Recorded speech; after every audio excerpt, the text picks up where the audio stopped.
কিন্তু আমি চ্যালেঞ্জ করছি, আমি বেঁচে থাকলে মমতা বন্দ্যোপাধ্যায় জুড়া ফুলের জিরো করব, জিরো করব, জিরো করব। আবার একবার মমতা ব্যানার্জিকে চ্যালেঞ্জ করছি, আপনার যদি সত্যি কথা বলার মানুষের কাছে সৎ সাহস থাকে, তাহলে আপনার প্রিয় চ্যানেল 18 একদিন আপনি বসুন, বিশ্ববাবু মজুমদার বসবে আর আপনি বসবেন আর আমি বসবো আমি।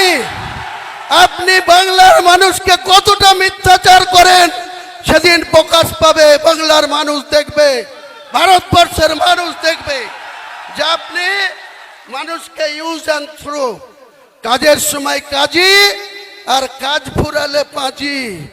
কতদিন আপনার এই শক্তি থাকে? মমতা বন্দ্যোপাধ্যায়কে আমি চ্যালেঞ্জ করছি, আপনার সৎ সাহস থাকলে, সততা থাকলে আপনি বিশ্ববাবুকে ডেট দেন, আপনার সময় মতো বের করুন। আমাকে ডাকলেই বিশ্ববাবু মেসেজ দিলেই আমি কলকাতায় চলে যাব, স্টুডিওতে বসবো।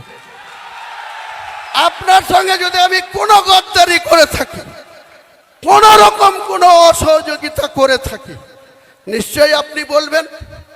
আর আপনি আমার সঙ্গে কতটা মিথ্যাচার করেছেন, কত রকম মিথ্যাচার করেছেন, সেদিন বাংলার মানুষকে একবার নতুন করে আর একবার মনে পড়াবো, জানাবো।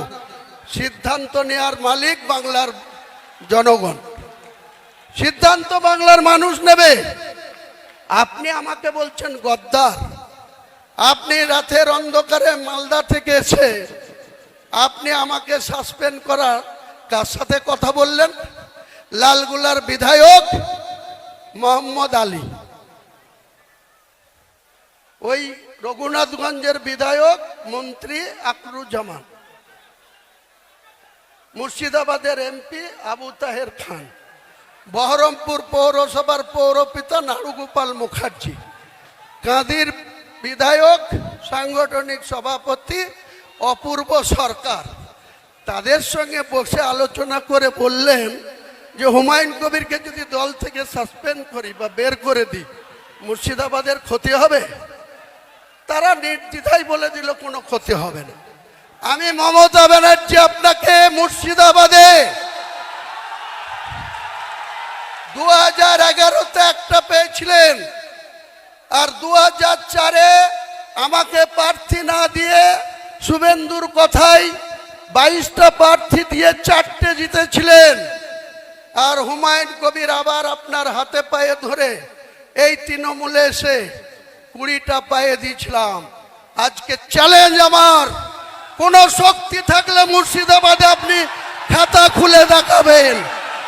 মুর্শিদাবাদে 22টা সিটে আপনি খাতা খুলবেন।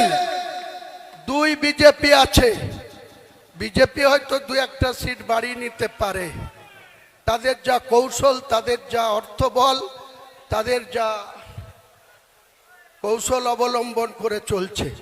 কিন্তু আমি চ্যালেঞ্জ করছি, আমি বেঁচে থাকলে মমতা বন্দ্যোপাধ্যায় জুড়া ফুলের জিরো করব, জিরো করব, জিরো করব।